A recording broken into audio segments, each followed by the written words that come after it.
Hello and welcome to the CBB SuperShow, brought to you by the FTN Network. I'm your host, Walter Waddell, aka Dub Deuces 85, coming to you for a third week in a row for our off-season coverage. I know you normally come to me for your DFS content when it comes to niche sports, specifically college basketball and college football. But as you know, and you guys have continued to support me, we are continuing to do our off-season spring coverage of the transfer portal when it comes to college basketball each and every Wednesday evening, 9 p.m. on the West Coast, midnight on the East Coast. And you guys have given me a ton of feedback, and you are appreciative of this information and this talk that we're doing. So I definitely want to continue to do so. And you can expect more off-season coverage of college basketball when it comes to the transfer portal, NBA draft coverage, and when it comes to coaching changes as well. We're going to continue to deep dive into those, and we are setting up those recorded interviews that we're going to be doing with several players, coaches, and people in the industry in general. By about mid-June, maybe early to mid-June, we'll switch gears. We'll get into college football, and we'll start doing weekly conference previews. The transfer portal window opened up on the college football side of things. We're seeing guys hit the transfer portal. Keandre Lambert-Smith from Penn State, a very good WR1. He just hit the portal recently, expected to go to Auburn. We'll see how that works out. So there's a lot of things still happening in the college football side, and we will be switching gears to that as well. But for now, we're going to keep deep diving this transfer portal, and they continue to give us information galore and lots of player movement. And there is a ton since I saw you last Wednesday. Now, so far this offseason, we've done our way too early top 25 ranking. We've done our initial thoughts on the transfer portal, and now I want to treat these and just basically go through the most important transfers that have happened in the last 3 or 4 days. And then next week, I'm going to hit you with the top 25 rankings 2.0 edition. So I know a lot of people are throwing them out there every other day. I'm going to let the dust settle, a little bit and kind of, in between each release of the rankings, give it some time so we can start to see how these rosters take shape. Now, a big one that happened today was Trey Townsend, the Oakland stud, who basically, all the talk for Oakland and their tournament win against Kentucky, 3-point extraordinaire Jack Golke.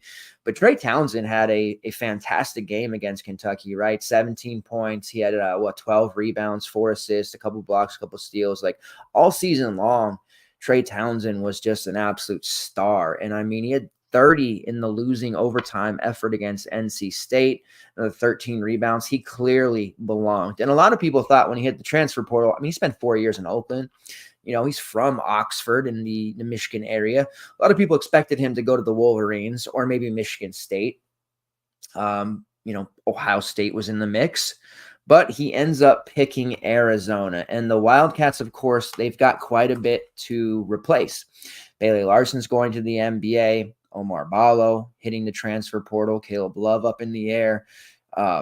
This is going to be a completely new look Arizona team for the most part. And going and getting a veteran like Trey Townsend, who should thrive, under Coach Lloyd's system, is phenomenal.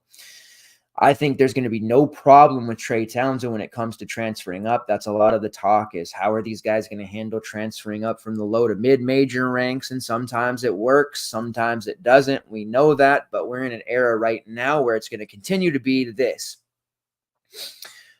Fringe top 50 to top 100 recruits are going to start picking mid-majors and low majors. They're going to dominate for a year, then they're going to transfer up. So you're going to see a lot more guys transferring up that were actually P5 talents coming out.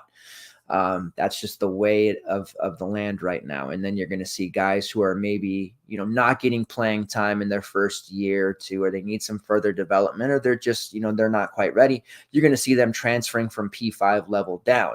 And there are some programs who excel at picking up those players. Longwood University is one such program that even prior to the NIL era did a phenomenal job of getting what I like to call P5 cast-offs. And these are players who maybe didn't work out as well at the P5 for whatever reason. They've done a phenomenal job over the last 5 to 6 years of getting those type of players, especially so now that we're in the NIL era. UCSB, the Gauchos, they have always done a great job with getting these types of players. And again, they've been very active in the portal. We'll talk about that. We'll do a mid-major, low-major focus next week, planning on that as well, just so you can see how the portal, because a lot of talk, oh, the portal, it's going to kill low majors. It's going to kill mid majors. The super leagues, the P5s, they're just going to dominate. And the big thing here is that's not true. I mean, a lot of programs, yes, they don't have NIL. They're not going to be able to compete, whatever. For the most part, they'll still be able to field a roster. They'll have to figure it out, raise some money. But there is a lot more than you realize. James Madison, for example, they have more NIL than Seton Hall. In fact, they just got Elijah Hutchins-Everett to transfer from Seton Hall. So a lot of these programs, they have the money, they have the ability to go out and get these kids and work the portal. And even if they don't have a ton of NIL, they can still offer an opportunity to, hey, come down here, get all the playing time in the world, dominate, get your opportunity to go back up to the P5 level next year. Kind of acts like a bit of a rental like we see in professional sports. And I know that's a taboo thing to say about collegiate athletics, but right now that's kind of where we're at with it. It's almost like a pro sport type of thing. We might even see down the line contracts come into play if we don't have, some kind of reining in of this whole thing going on.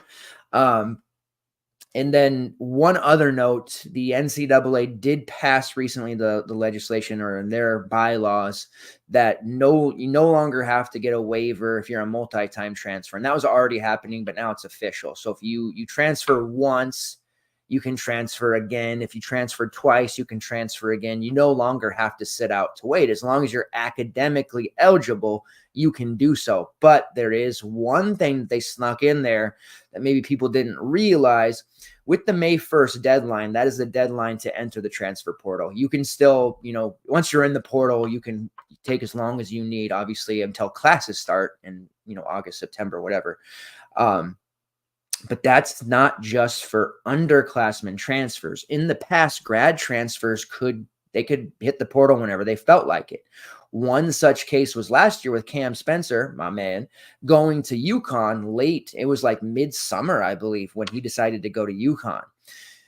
That's tough. That's still, you still have to make, you're still recruiting, you're still doing this thing. People are still entering the portal. Oh man, that guy would have been a better fit. Well, now May 1st deadline for the portal to close applies to grad transfers as well. They're no longer able to have a free-for-all with when they enter the portal.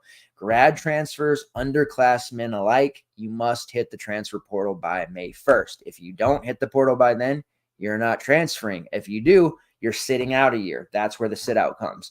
So you want to transfer after May 1st, go for it. But you are going to do the traditional route of sitting out for a year before you can play with your new program. Not probably going to see a lot of players do that anymore. That's a disadvantage if you do, honestly, let's be real. But there is the other rule of if you have a coaching change, you get 30 days after that coaching change to hit the portal. This applies to one player in particular from BYU, as Mark Pope became the Kentucky coach, I believe, on the 12th of this month. And what that means for Jackson Robinson is he can go past the May 1st deadline to hit the portal because the 30 days from April 12th. So that's going to take him into the first or second week of May. So there are some caveats here for coaching changes to hit past that deadline. And Jackson Robinson is still deciding on the NBA as well. I do ultimately think he will return. I do ultimately think he will hit the portal. And I do ultimately think he'll end up at Kentucky with Coach Pope there as well. So that's kind of the what's what with the legislation and rules, laws, how this is working out, what players can actually do and what they can't do. Okay. Anyways, Trey Townsend, phenomenal. I mean, he's going to play really well in Arizona. I'm very, from a DFS perspective, that's an excellent fit for him. He's going to be able to put up some serious numbers for an Arizona team. Again, is losing a ton of players. They've got some young, intriguing freshmen coming in. Carter Bryant, we know he's an absolute stud, or is going to be an absolute stud. But they've lost a ton, and they're going to have to rebuild around Townsend, the youngsters, and they're probably going to have to obviously hit the portal some more as well. How about Rick Pitino and St. John's? They were expected to land very early in the portal. Cliff Omarui from Rutgers and Darlinston Dubar from Hofstra. Neither of those things happened. In fact, Darlinston Dubar, I don't know if St. John's, what the deal was there. They were fooling around with things or taking their time. I mean, there's a lot of players in the portal. But if you are even remotely interested in a kid that you think might be a flagship piece, you simply can't afford to dilly-dally around, sound like my grandfather, or take too long. You got to make them a priority. And St. John's didn't do that with Darlinston Dubar. We know Dubar can score. He's a really good defender. He's transferred to Tennessee, where he is going to be phenomenal in Rick Barnes' system. But St. John's missed there. Cliff Omarui, who, again, he thought he was going to be at St. John's, taking over Joel Soriano's spot. That didn't happen. He's still floating around. In fact, my Huskies are in on him now. He hasn't decided yet. It's a lot of people think they know what Omarui's going to do, but I don't think anyone truly does. He's kind of bouncing around there. But St. John's did finally get a player landed yesterday in Vincent Uwachuku, who was originally playing for UCLA. Highly rated recruit coming out of high school, never really got it going for USC. His playing time was limited for the most part, still a raw prospect, lots of development to go. And he also spent a large portion of the early part of this season injured. Ton of upside going in and playing for Pitino, where he'll have an opportunity to take a huge chunk of Joel Soriano's, usage. Guy's a 7-footer. Really think he fits great in this St. John's program. And I think that Pitino is going to be able to, over the summer, really develop him and turn him into something quite special. So I'm feeling pretty good about that for the Johnnies. Of course, I'm a West Coast St. John's fan. That is outside of my Washington Huskies, one of my favorite teams, even though they do torture me as a fan. And then they also today landed Aaron Scott, who is the transfer out of North Texas. And he is a really good fit as like a Chris Ledlam type. He was the alpha for North Texas for a while, kind of fell out of that role because of the guards that they had there, but an extremely productive guy, 11 points, 6 rebounds, spent 3 years with North Texas. His stats have gone up each and every year, and he's developed himself as a three-point shooter, shooting right around 38% across 3 seasons with the Mean Green. Big time player that will thrive in St. John's system. So the Johnnies are making moves. They're making things happen. They are starting to play the portal game here, as it looked like they were, they're whiffing on too many guys. They got to start making things, happen. UCLA, Mick Cronin. I mentioned last year it was tough because they really missed on all their transfer portal targets. They ended up hitting a lot of international prospects late. The team just never came together, and they had a pretty porous season. This year, Cronin and his staff get in on the transfer portal early. They land Sky Clark from Louisville, Eric Daly from Oklahoma State. They also got Tyler Bilodeau from Oregon State. He's a really gifted, solid front court player who can score, rebound, do a numerous amount of things. I like the way he fits there. Kobe Johnson they brought in from USC, lockdown perimeter defender. And then they also bring in William Kyle from South Dakota State, another player who can score in a myriad of ways, rebound a little bit. He feels redundant with Bilodeau a little bit. I'm kind of curious how that is going to work out with those two. I feel like that might be a situation where one of them starts, one of them comes off the bench. I don't know that you can play those two together. But you also have Eric Daly there in the mix. So you're getting a bit of a logjam there in the front court here initially, but they'll work out. It's a good problem to have. The Bruins are already 4 transfers deep here, 5 transfers deep, and they're looking very, very solid. So shout out to Mick Cronin, and a lot of transfer portal rankings for teams. UCLA has a top 3 haul so far, along with the Indiana Hoosiers, who we've talked about at great length on the show. Ole Miss, Chris Beard. How about it? Chris Beard has been making things happen. They get Dre Davis from Seton Hall, Malik Dia from Belmont, who I think is going to be a really, really special player under Chris Beard. They did lose Mikael Brown-Jones. Brandon Murray has hit the portal as well. And then Austin Nunez decided to go back, it sounds like, back to Arizona State. So they've lost some pieces here. They do bring in Sean Padula. That's their most recent portal get from Virginia Tech. Devon Barnes out of Sam Houston State. Padula, of course, we know he is a jack of all trades type of player. He can score, pass, hit threes. There was a time with Sean Padula where he was unfadable for us in DFS. Underpriced on DK for like 3 solid weeks. He was dropping 40s, 50s. So we know what kind of upside he has. His junior year that he just came off of averaged 16.5 points per game, 4 rebounds, 5 assists, really strong effort coming off a 15-4-4 season as a sophomore. So he's only gotten better as time goes on. And under Chris Beard, you can rest assured he's going to put together a really strong season. Now, Padula originally was having a crystal ball for Oklahoma. Things changed there. He ends up going to Ole Miss instead, where, again, I think the fit's going to be great for him. Ole Miss did also lose, of course, Mo Cisse. He's decided to go back into the portal as well.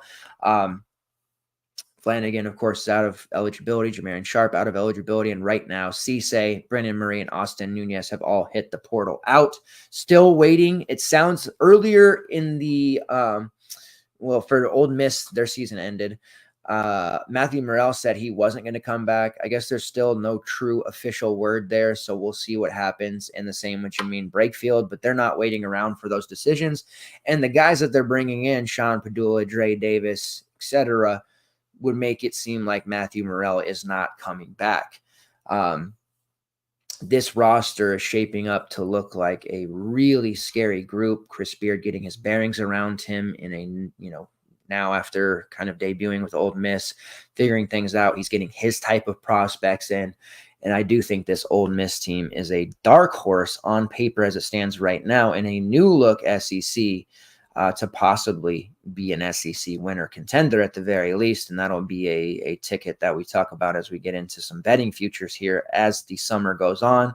Ole Miss is a team that I'm definitely going to be looking at in that market. All right, let's go through the rest of the updates here as names continue to flow, man. If you love this stuff as much as me, then you know. Cool story, Lynn Greer III has transferred to Temple from St. Joe's.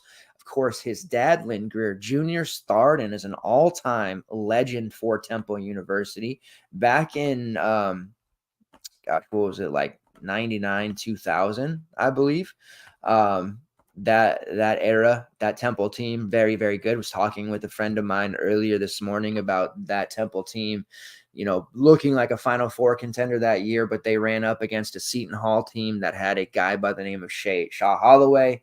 He absolutely obliterated Oregon in overtime in the first round, got hurt in their second game, and Ty Shine went ballistic for Seton Hall, carried them in that round 2 win over Temple. Now, if you have no idea what I'm talking about, I would encourage you to go to YouTube or whatever, do a Google search on Seton Hall versus Temple, round 2 game in 2000, and watch Ty Shine. That, just simply incredible what he was able to do, literally the next round after Shaw Holloway. That was a fun team, that Seton Hall squad. Anyways, Temple making things happen. They get Lynn Greer III. They also brought in Jamal Mashburn Jr. Sent out a tweet earlier. If you don't feel old, look at Temple's incoming backcourt of Jamal Mashburn Jr. and Lynn Greer III. And with me, you will feel old as well. We remember watching their dads, at this point 20 years ago, which just, it seems weird to say, but that is the case. We're old enough now to see the kids, and the next wave is going to be the grandkids of kids that are guys that we watched when we were younger, which is very scary when you think about it that way. All right, some other moves for today and the last couple of days. DePaul continuing under Chris Holtman to build out their new roster. They brought in grad transfer from Davidson, David Skogman. Skogman has been around multiple programs, a role player, 6'10 guy. He's going to fit in just fine there. And then the big winner of today was the Texas Longhorns, bringing in Jordan Pope the high scoring volume guy, high usage from Oregon State. Texas is going to have their work cut out for them because, obviously they're in the new look SEC, as I like to call it, but they have done a phenomenal job working through the portal. They have lost significant pieces on paper. Max A. Smith, Dylan Dessou, Ethiel Horton, and Brock Cunningham, all out of eligibility. That's a huge core of what they ran last year. They then proceeded to lose Tyrese Hunter to the transfer portal. He went to Memphis, by the way. Chris Johnson, who is a highly rated recruit, didn't get an opportunity to play very much. He's heading to SF Austin. That is a team I'm going to highlight next week on our mid-major show. Watch out. SF Austin has built a monster with Chris Johnson and other pieces that they brought in with P5 experience. And then Dylan Mitchell hit the transfer portal as well. So, 90% of that production gone. Kendall Weaver should be back. That's a good thing. Caden Shedrick should be back. And those are the two primary guys with any action at all in this Texas team last year that will be returning. The Jordan Pope addition is fantastic. He was an 18-point per game scorer. He's going to get that, Max A. Smith kind of high volume role. Marcus Carr from a couple of years ago that they've ran kind of a higher volume guard. I think that's going to work just fine. Tremont Mark, of course, from Houston. They do have the freshman Trey Johnson, a McDonald's All-American, who's going to get his opportunity to play right away. And then the couple of Indiana State guys and Jason Kent and Julian Larry. So this Texas team, they're ready. They have an embarrassment of riches. Coaching wise, they're typically, Terry's a decent guy. When they're up against some of the, Bill Selfs and some of these other, when they're playing these teams, whether they make the tournament or not in their non-conference schedule, Rick Barnes, like there's an opportunity there for them to get out coached a little bit, but the talent that Texas has is remarkable at this point. I think they're just about full at this point. I think they're still waiting on Zenrik Onyema's COVID year if he's coming back, but for the most part, this Texas team, they've got a 7-8 man rotation shaping up that's going to be very, very scary, and it had to be going into year one of the SEC. So they're the winners of the day. Some big names hitting the transfer portal recently. Ngana Onyenso from Kentucky. Originally, his camp said that he's focused on the NBA draft. A lot of people kind of, side-eyed that a little bit because he's clearly not ready for the NBA. So him hitting the portal makes a lot of sense. Kevin Patton, who is a UC San Diego transfer, he's one of those mid-major scoring machines that I expect to get a lot of love from the P5 level. Miro Little from Baylor, who is going to be a nice, high-scoring type of player. If he goes the mid-major route, that's these type of players you want to key in on.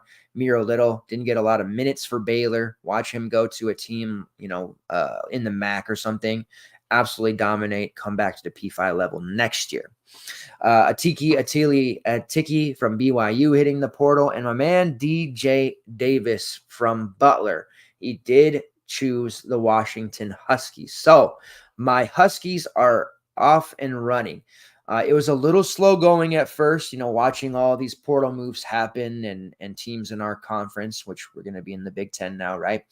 And it was getting a little bit exasperating and kind of just sad, like watching player after player leave my team. Like it really hit me hard. Like I'm a big transfer portal guy. I believe in roster movement. I think kids should get paid to for their abilities and should be allowed to do this. I think we'll have to rein it in a little bit ultimately at the end of the day, but for now, this is the world we live in. But watching Corin Johnson, who to me, he looked like an all-timer. If he would have stayed at Washington, I truly believe he would have been one of the all-time greats. I'm that high on Corin Johnson. Watching him leave, Wesley Yates leave, who never really played for us last year because of injury, but he was a highly rated recruit that we got out of Texas area. Nate Calmes, who was a stud at Lamar, he comes in and starts to dig out a role. Looked like he was going to play a lot of minutes this year. He hits the transfer portal. It's kind of just been sad for me because Yates, Calmes, and Corin Johnson, I thought those three coming back would have been phenomenal. But a coaching change happened. Danny Sprinkle is our coach now, no longer Coach Hopkins. And inevitably what happens there is guys just decide to leave because they want to play for a coach that they're more familiar with or get a fresh start. So I can't hate on any of these players, and I don't. I would never like message a player and be like, "Why'd you leave? How could you do this?" Or, like, I'm just not that guy. You shouldn't be that guy or girl either. It's not a good look. But it still hurts. It still hurts me. And Corin Johnson has gone to Louisville. I'm going to be following him very closely there. Louisville, shout out to Coach Pat Kelsey. He has almost seemingly overnight lifted that Louisville program from the dumps. They haven't even played a game yet. The season's long off still, and the thoughts around Louisville and their program, the fans and people just in the industry in general have a very positive feeling about Louisville. They have done a phenomenal amount of work. There's still work to be done. It sounds like they're also going to land Wesley Yates, another Washington kid I just talked about. So they have a history of taking guys from Washington State as well as high schoolers. You may have heard of someone named Peyton Siva. He was okay. But anyways, a lot of guys gone. We do have Zoom Diallo coming in as a freshman, McDonald's All-American, but the lineup's starting to take shape here. We got the really excited freshman, Jace Butler, who he decommitted from Illinois. We land him here at Washington. Good opportunity for him to learn behind DJ Davis. Don't know that he'll have to play a ton of minutes early on, but we'll see as we get more. We have a lot of roster moves still to make. We, of course, got Makai Mason from Rice, now DJ Davis, Frank Kepnong, who has a COVID year if he wants it, and he's healthy. We'll see if he stays. Braxton Mia just hit the portal, and I would expect Wilhelm Breidenbach to probably be gone. So we're looking at filling at least 6 to 7 more spots here, even with Zoom Diallo coming in as a freshman. So there's a lot of work to be done here. Where, of course, we're on the Great Osabar is taking 4 visits. Washington is on that visit list along with Kentucky and Texas Tech. Kentucky's expected to be the favorite because he has a close friend in Amari Williams who just committed to Kentucky. They play on the same overseas team. Makes sense. I think Texas Tech is the real threat to getting him, but I do hope that ultimately his relationship with Coach Sprinkle lands him here with us. Now, the Huskies are also in on Cliff Omarui, so we'll see what happens there. I wouldn't hate the idea of having him. You kind of know what you're going to get with him. To me, it doesn't really make a lot of sense for Coach Sprinkle's system because he runs a lot of positionless basketball type of sets. Cliff Omarui is pretty limited to, being on the block offensively. He's a great asset on defense and, elite rebounder, fantastic shot blocker.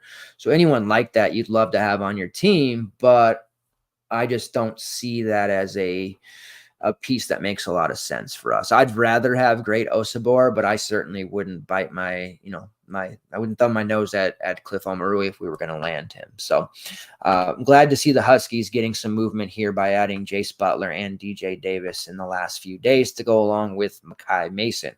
The makings are there for Coach Sprinkle, and overall, it's just a good thing. Washington has a really large fan base. They have NIL, and it's just, even if I wasn't a huge Husky fan, I'd say it's college basketball and college sports in general. They're more enjoyable when certain teams are good. Georgetown, St. John's, Washington, those are all 3 teams that have been pretty miserable recently. And any of those guys coming back up and being competitive and playing in the tournament is good for all of us. Just a lot of history behind those programs. All right, other moves that have happened, and there's been a lot. If you haven't been following up on the portal, let me tell you, there has been an astronomical amount of moves, and you can expect to wake up to more. I try to tweet out all of them as they happen. The defensive player of the year that at Appalachian State in the Sun Belt, Justin Abson, he is transferring to Georgia. Like that. That's a pretty solid get for Georgia. Freddie Dion, the Tennessee transfer, he is headed to Penn State. Now, the crystal ball and Freddie Dion changed 3 times. Originally thought to go to Louisville, then NC State, then Penn State. He does hit Penn State. There he is. Younger player, lots of upside. I think he'll do well there. Tennessee they recruit well, but it seems like Barnes is just kind of all in on this transfer portal, getting veterans, it just makes more sense. They don't really develop freshmen, and a lot of programs are going to be moving towards that. So Freddie Dion, in like 10 years ago, even probably would have stayed 3-4 years at Tennessee and been really good. But we're just in an era now where they don't have that kind of time to wait. Dylan Adewusu hit the portal from Seton Hall. Seton Hall continues to struggle. Boston College and Seton Hall, two Power 5 teams who, or Power Conference teams, I should say, don't have the NIL to compete. So Shaw Holloway, an amazing coach. Seton Hall wins the NIT, proceeds to lose pretty much that entire team. They're still waiting on Kaderi Richmond, I believe. Dylan Adewusu hitting the portal, kind of expected. They have brought in a couple of players here. Prince Oligby, ironically from BC, another team without much NIL. He comes in to play for Seton Hall, where I think he can actually be really good in that system. He's a player I certainly want to watch. And then Ohio State's Scotty Middleton has decided to transfer to Seton Hall as well. Scotty Middleton is a player who showed flashes. He only got to play like 15 to 18 minutes on a game-to-game basis for Ohio State, but he is going to get to play 30-plus minutes for this Pirates team. Under Shaw, he'll defend well, and he's going to be able to take all the shots that he wants. Middleton's going to be really fun for the Seton Hall team. I think that's one that a lot of people aren't talking about that probably should be talking about, honestly. So I like seeing Seton Hall make these moves, continue to get some players. Wake Forest picked up Iowa State transfer Omaha Billu, who is a highly rated freshman last year, got almost no time for the Cyclones, just didn't work out. I think, Coach Forbes, he'll be able to work well with Omaha and do some things there in his development. Vanderbilt has been really, really working the portal. It's a new era, moving past Stackhouse. They've got former JMU coach Byington there. He's been bringing in name after name. They've been doing pretty decently in that regard. A pair of Virginia Tech transfers in Tyler Nickel and MJ Collins. They also landed Chris Mannion from Cornell. Mannion was he was between Vandy and Seton Hall. I thought he might lean Seton Hall there as a New Jersey kid. Picks Vanderbilt, where he's going to be able to play a ton of minutes. And then they also get the North Texas transfer, Jason Edwards, who is a very good scorer, knocks down threes with reckless abandon. He's going to be fantastic. They landed Grant Huffman from Davidson and Jalen Carey from JMU, who came over with Byington, and then Devin McLaughlin from Boston College. So Vanderbilt is revamping their roster, and they brought in some really solid pieces. And I like the way that they've brought in, because there's, like, when you look at Nickel, Collins, Mannion, Edwards, McLaughlin, like, these are not superstar players, but the pieces fit together pretty well. And I envision this Vanderbilt team being relatively deep, which isn't going to be great for us in DFS world, but I think they're going to win games, and they're going to be a competitive team much more than people realize. And I think that they might even be a dark horse team for postseason basketball in March, right away under Byington. So more moves to be made there, as they've lost a lot to the transfer portal as well. But the Vanderbilt team is really starting to come together quite well. Still have Venel and Lubin, who will be back for another season. They've got some freshmen coming in, and there's still some room here for them to fill the rest of their roster out. But when you look at it, 10 players to replace, that's a ton. And, graduation-wise, Ezra Mannion, Tassos Kamataros, and Evan Taylor all out of eligibility, but 7 other players all hitting the transfer portal there with that coaching change. None really crucial to Vanderbilt's success. Maybe Tyron Lawrence, who was solid. Jason Rivera Torres, who I really like as a player. He hit the portal. But for the most part, Vanderbilt, they've really done a pretty nice job of filling out their roster with competitive and solid pieces.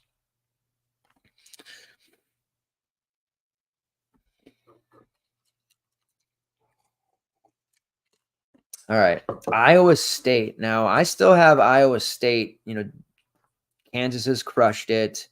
Houston, they got what they believe to be the Jamal Shed replacement. Everybody's high on Duke. I'm not really that high on Duke. Surprise, surprise. But I have Iowa State still firmly in the second spot of my top 25 rankings. They're continuing to bring in more transfers. We know they brought in Brandon Chatfield from Seattle U, Nate Heisey from Northern Iowa. These are nice role player type of pieces. Charlotte center Deshaun Jackson, who I think will start. And then they also add who arguably one of the most important pieces to St. Mary's last year, even more so than Mahaney, Josh Jefferson, who ended up getting injured there at the last part of the season, but he was a really important piece for them. Their overall toughness went down, very, very deep. They were not the same team without Josh Jefferson. He's going to be heading to Iowa State too. They had to fill the forwards and front court spots. They lost 3 to 4 front court players, replacing them with Deshaun Jackson and Josh Jefferson, who are two very strong, very tough front court players. They've done a nice job, not to mention the fact that they're going to be bringing back pretty much every relevant piece on the perimeter. I don't care what anyone tells you or what, their offense.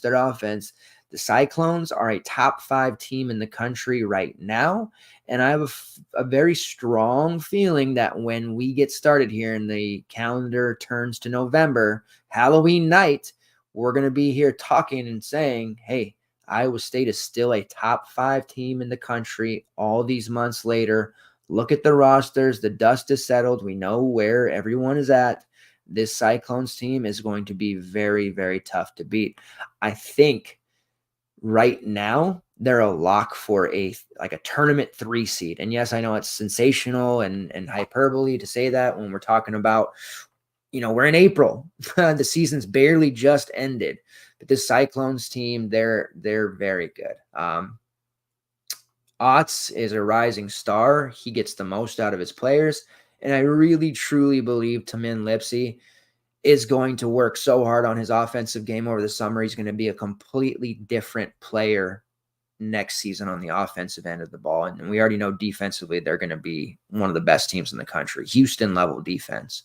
Will that offense pick it up enough to handle the rigors of the March tournament? Yes, I do believe that will be the case. And I think you're going to see a really big breakout from, several of their players, but especially from Milan Momklevovic, who is, shot about 36%. Would not be surprised to see him be one of the best 3-point shooters in the country next season and potentially one of the best wing scorers in all of Division I basketball. All right, let's pull up some of the remaining guys in the portal. By the way, I don't know. Oh wait, before we get into that, let's talk about USC, shall we? And the Muss Bus, who a lot of people associate Muss with being the king of the portal. The guy who started it all. He's really not. Like, that still, to me, goes to the mayor, Fred Hoiberg. When he was at Iowa State, he had some of the best teams that were built, not primarily, but a big portion built through the transfer portal. And they were a really fun, fast-paced team. They had the likes of Georges Niang, Monte Morris, Dustin Hogue, Abel Nader. These are names that you may remember. They went out, they got Bryce DeJean-Jeans, who was a UNLV kid, DeAndre Kane, Melvin Edgem. He worked the portal. He built a really competitive team. Yes, they were regular season. They were such a great bowling ball of a squad. In the tournament, they kind of fell, lost some games that really, they shouldn't have. I still think about the the game against Virginia when they were a 4 seed. That was when they had Deontay Burton, Jameel McKay. They ended up losing, I think it was 80-75. That was one where I really thought that Iowa State team as a 4 could run their way through the tournament and really put together a special season. They ended up losing to UConn as a 3 seed. What was it, back in 2014, I believe, and that was the team with Edgem and Kane. So Hoiberg is the guy. He's the one that started this transfer portal business. But Muss is known for his amazing ability to reload through the portal. And now it blew up in his face last year because he didn't really think about it or worry about how these pieces came together. And he just went out and got all these ball dominant guards. And I remember saying, like, how is this going to work? For the most part, it didn't.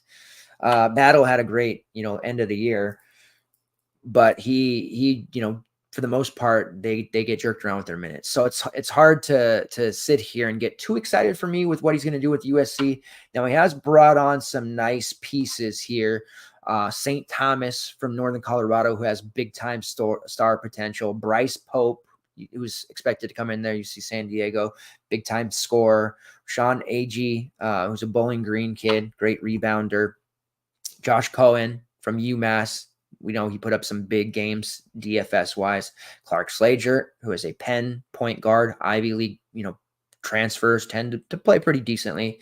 Matt Noling from Yale. So they also landed Chibuzu Agbo from Boise State. So reloading the team, bringing guys in, and these are solid pieces. But I'm not as excited about this team as others are, and it seems like they might go through some growing pains. Now, they're going to be older, and that's important in college basketball right now. You got to be older.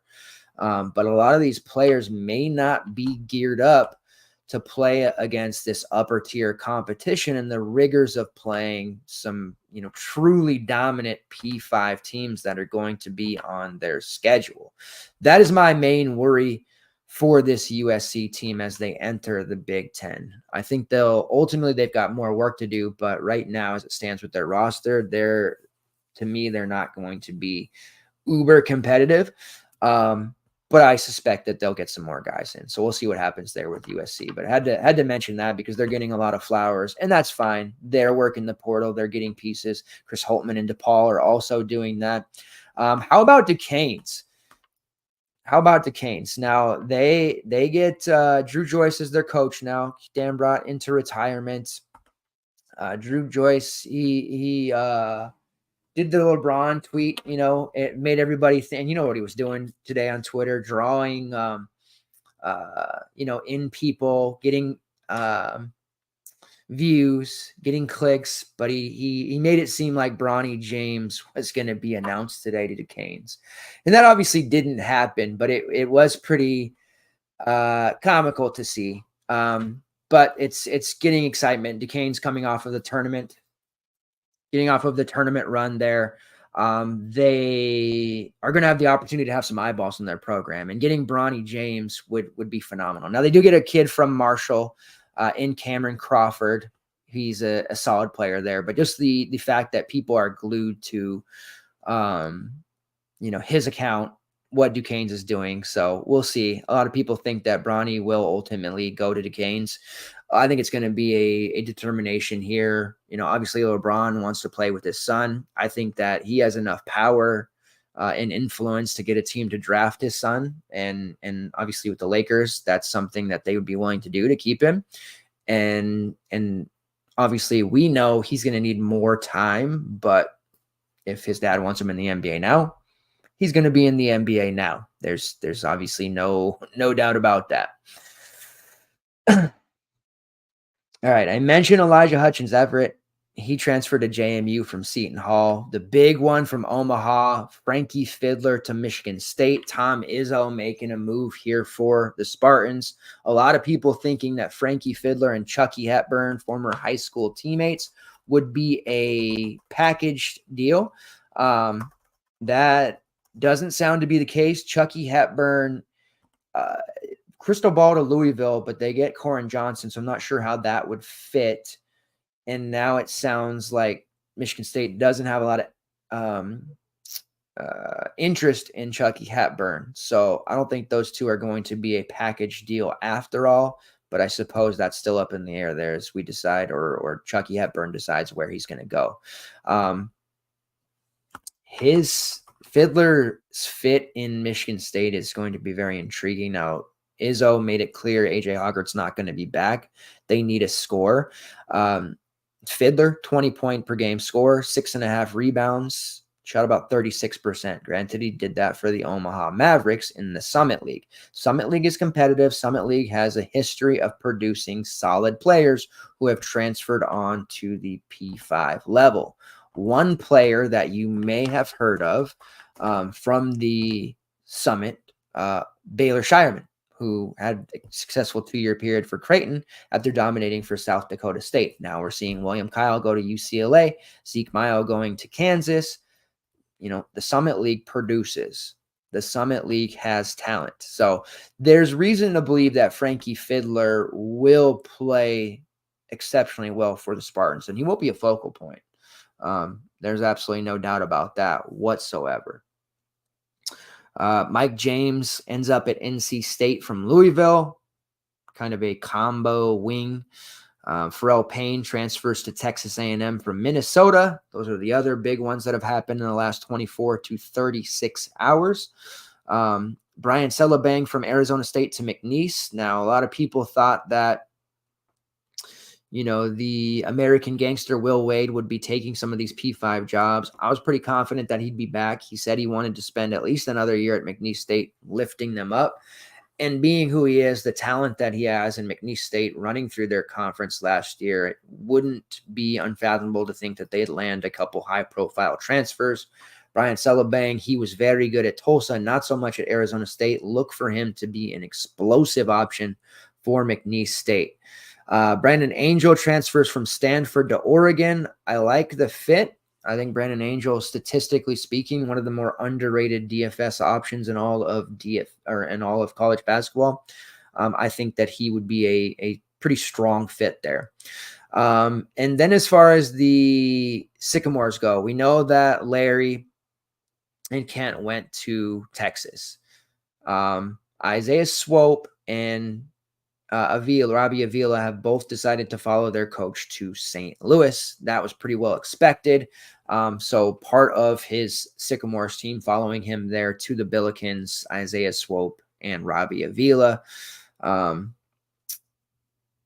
then we saw Ryan Conwell go to Xavier. So that Indiana State team, truly sicko team, getting robbed from the tournament. That'll live on in literal infamy there, but that's where all of those guys have ended up thus far. Another player that McNeese State got was the high-scoring, just slashing machine, Sincere Parker, who transferred from St. Louis. Him expected, or I think it is official now, going to McNeese State. He is going to be such a monster. Remember the name Sincere Parker as we work our way through the season. I don't know if we'll get any McNeese State games on the DFS like regular slates. Probably not. But as the tournament comes in, you can rest assured the next Shahada Wells is going to be Sincere Parker. Remember that name as we work our way through the season, because he's going to be just ridiculous in this offense, or this program, I should say. Others, let's see. I mentioned Tyrese Hunter going to Memphis. Memphis is one of the early portal winners. They have done a really nice job. Penny Hardaway has brought in PJ Haggerty, who is he's already kind of, if you're into college basketball as hardcore as I am, you put yourself through some Tulsa games. PJ Haggerty is an absolute star, possible superstar here for Memphis. Dane Danger coming over from Illinois. Tyrese Hunter getting a chance to return to his Iowa State self. Texas, he was a little bit hamstrung. He was the alpha, had the ball in his hands a lot at Iowa State. At Texas, he was more of a secondary piece. I don't know how he fits with PJ Haggerty as another player that needs the ball in his hands a lot, but I'm definitely a fan of what we got shaken up here. And they also bring in Colby Rogers, who can play a little bit of three on the wing there from Wichita State. So Memphis, they've done a really nice job. They've lost pieces galore, of course, but Penny Hardaway just reloading, retooling, doing what he can. All right, let's get ready to wrap this up, and we'll talk about the top 5 guys left that have not picked a program yet. Jonas Idu. transfer from Tennessee. Widely believed that he's going to go to Baylor. Now, Baylor just landed Jeremy Roach. And Baylor is a program with NIL. They have a great coach in Scott Drew. They're going to be a team. They faltered in the tournament this year, but look for them to bounce back. Now, they do lose one of their best assistants, who took an associate head coaching job elsewhere. That's a tough scene. Baylor will have to replace. They do have some big names coming in from what I've heard, but Kentucky did do a nice job of going out there. Alvin Brooks III, he's going to be the associate head coach of Kentucky now. He was the key one of their key recruiters. He's responsible for a lot of their big time freshman recruits. There is talk of, well, he got VJ Edgecombe, who's the McDonald's All-American. Is he going to now leave? It sounds like that's a no. You can never really truly be sure in these kind of things, but we'll see. I don't think he decommits. I think he does indeed stay with Baylor and make it happen with them. But anyways, Jeremy Roach goes to Baylor. Now, I had the crystal ball for Baylor. It's now a little bit murkier as we look in that crystal ball. North Carolina is making a big play for Jonas Aidoo. Basically, they're a little bit uncertain about Harrison Ingram. Now, sidebarring a little bit here, speaking of North Carolina, RJ Davis has decided to come back for his 5th and final collegiate season. That's huge. That's huge for college basketball, but it's especially huge for the Heels program and Tar Heels fans. Seth Trimble pulls himself out of the transfer portal. Elliot Kadu is back. Those are really big pieces. Jalen Washington back. So we'll see what happens here. But Harrison Ingram did declare for the draft. And as it stands right now, he's kind of that prototypical 3-and-D guy. Like, that's the type of player that NBA teams want on their bench or work them in as a starter, of course. Being that it's a weak draft, I would be surprised. Ingram has maintained his collegiate eligibility, meaning he hired a NCAA-approved agent. But I think right now the thought is he's going to stay in the draft. So North Carolina is gunning for Jonas Aidoo as the Harrison Ingram replacement. They're also very big on Cade Tyson, the scoring dynamo from Belmont. To me, the Dalton Connect 2.0, the Heels whiffed horribly on Connect last year, and I don't think they wanted that to happen again. So we could be looking at them landing Cade Tyson and Jonas Aidoo potentially over the next week or two, plus the news of RJ Davis and Seth Trimble being back. So Tar Heels fans, rejoice. Your program is on the ups.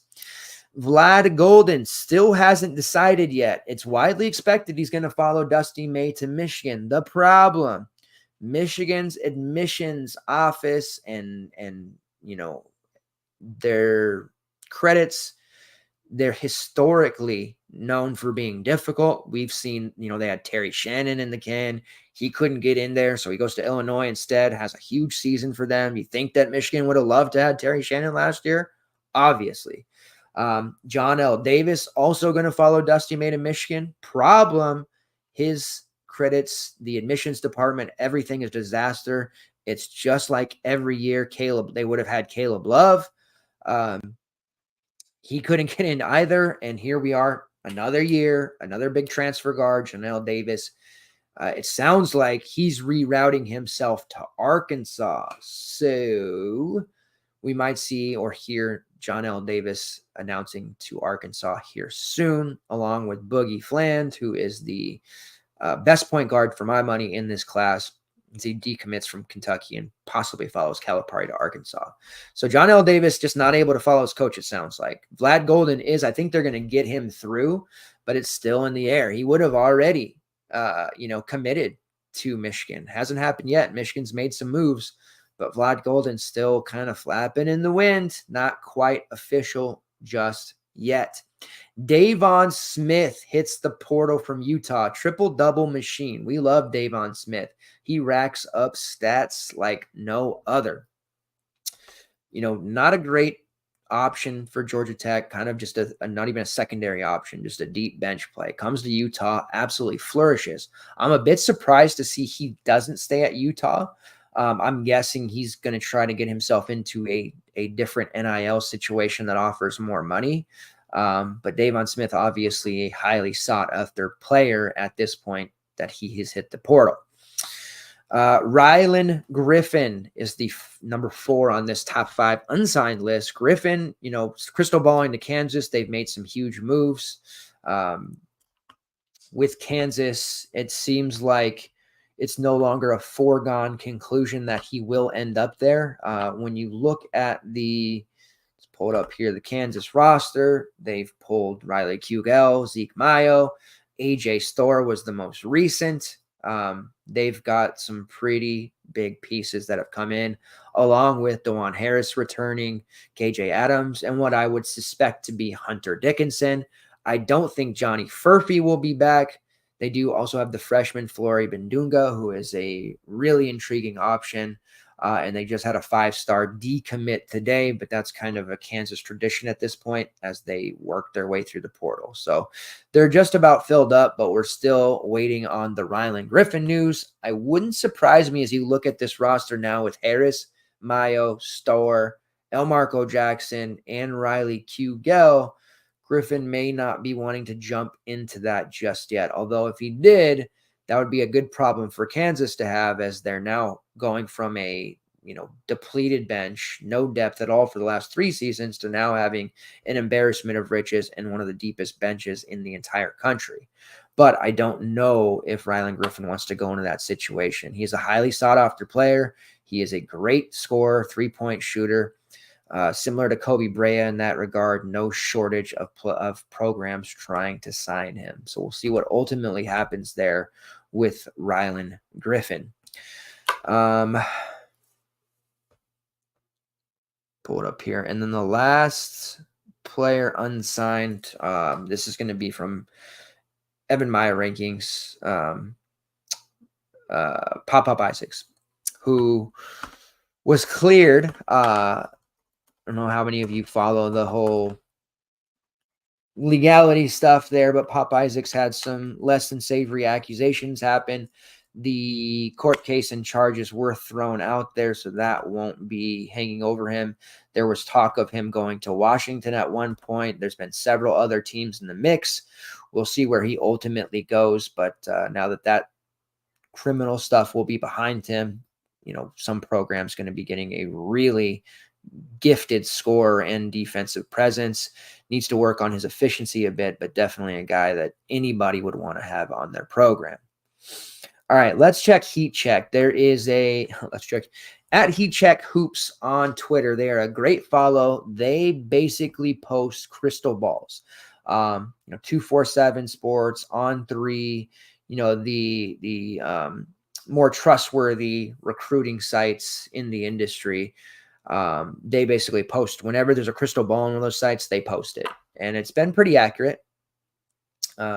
There's been a few where they had to change it, but here are the most recent to follow to see if they happen. Now, these are not official, but we're expecting these to happen.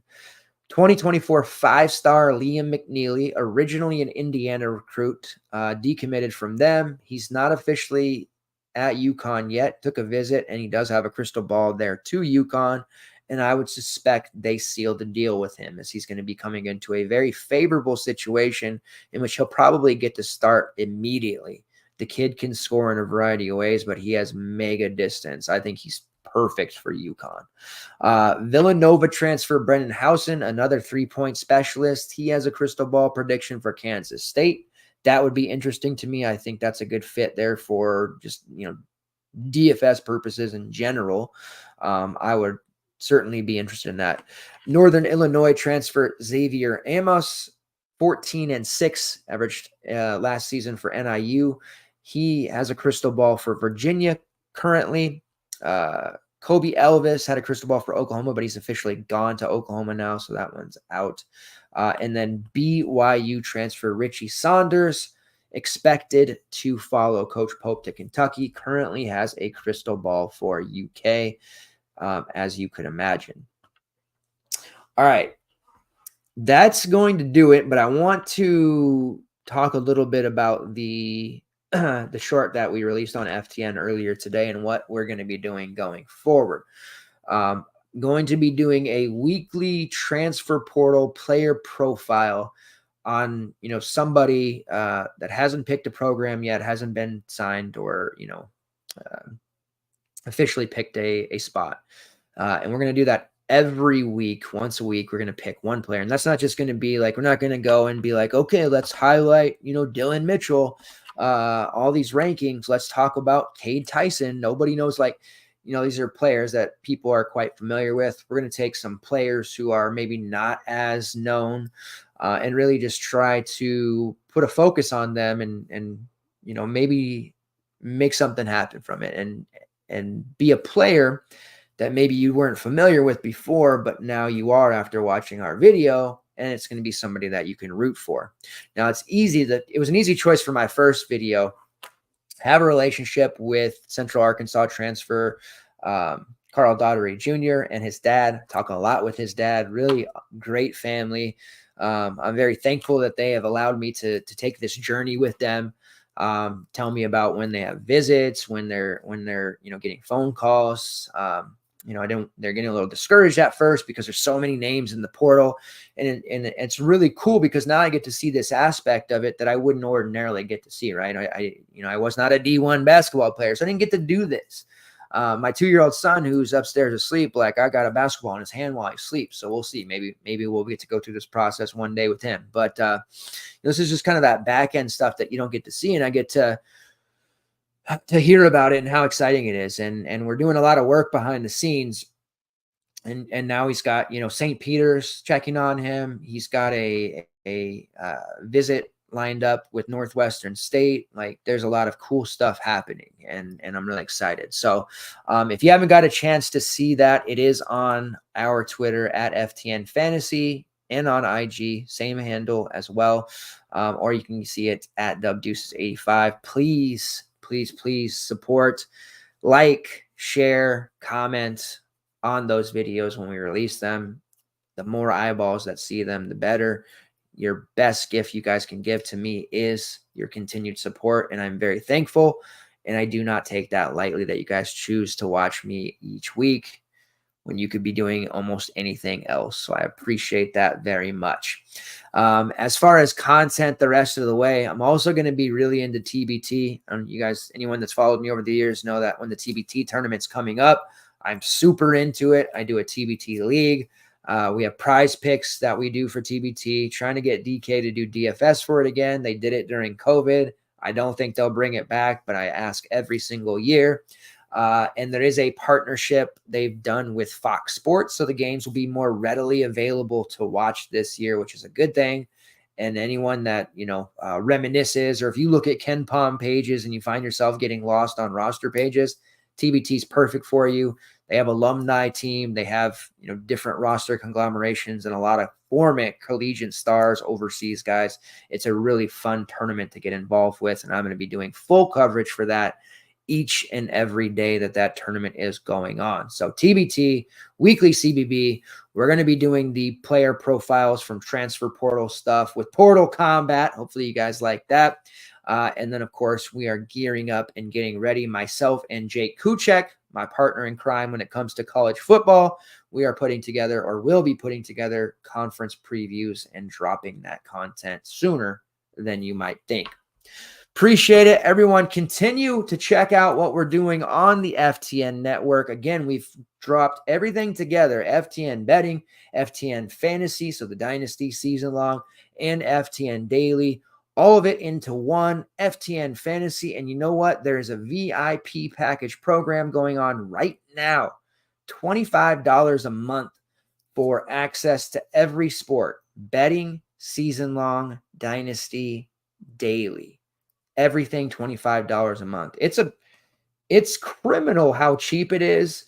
I'm glad we're able to pass on those savings to you so you guys can check out all the tools. It's not just content. It's not just article content. We have optimizers, we have projections, we have prize picks tools, we have prop tools. We have a ton of smart people. We have the creator of DVOA on the football side on our team. We have a tremendous amount of talent on this roster, and the content that we provide to you, we're very proud of, and I think is the best in the industry. If I didn't work for FTN, I would still think that, truth be told. Anyways, thanks, guys, for continuing to check out everything that we offer. CBB Super Show will be back next week, 9 p.m. PST, Wednesday night. Be ready. We're going to start having some recorded interviews with coaches, players, and other folks around the industry. I'll see you next week. Take care. Salute.